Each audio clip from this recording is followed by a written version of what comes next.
നല്ല ഉഷാറ് മഴ പുറത്ത് പെയ്യണ്. എന്താണ് ചായക്ക് കടിയെന്ന് ഇങ്ങനെ ആലോചിച്ചിരിക്കുന്ന ഇടയിലാണ് കുറച്ച് കടല കണ്ടത്. ഒന്നും നോക്കില്ല, കടല വെള്ളത്തിലിട്ടു. കുറച്ച് ടൈം ചൂടുവെള്ളത്തിലിട്ടാണ് കുതിർത്തെടുത്തിട്ടോ.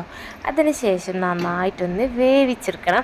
അപ്പോൾ കുക്കറിൽ ഇതായിട്ട് എടുത്തിട്ട് നല്ല വെള്ളമൊക്കെ വെച്ച് ആവശ്യത്തിന് ഉപ്പ് വെച്ച് വേവിച്ച് തണുത്തതിന് ശേഷം നമ്മൾ ഈ ഒരു കുഞ്ഞ് മുട്ട എടുത്തിട്ട് നന്നായിട്ടൊന്ന് മുട്ടി ഉടച്ചെടുക്കുക.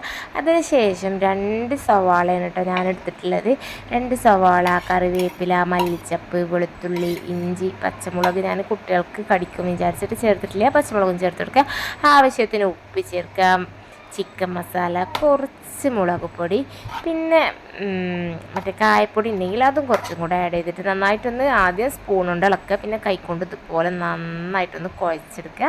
പിന്നെ പരിപ്പ് വടൻ്റെ അതേ പരുവത്തിൽ നമുക്കിങ്ങനെ പ്രസ് ചെയ്തെടുക്കട്ടോ. അത് ഉരുളകളാക്കിയിട്ട് പിന്നെ അതിന് ശേഷം പ്രസ് ചെയ്തെടുക്കുക. പിന്നെ എണ്ണ ചൂടാകാൻ വെച്ചിട്ടുണ്ട്. ഇനി ജസ്റ്റ് ഒരു കോട്ടിങ്ങിന് വേണ്ടിയിട്ട് ഒരേ ഒരു മുട്ട, ആ മുട്ട എടുത്തിട്ട് അതിൽ ഡിപ്പ് ചെയ്യുക. എന്നിട്ട് കുറച്ച് മൈദപ്പൊടി എടുത്തിട്ട് അതിലും കൂടെ ഒന്ന് കോട്ട് ചെയ്തെടുത്തിട്ട് നമുക്ക് നല്ലൊരു ഫ്രൈ റെഡിയാക്കാം.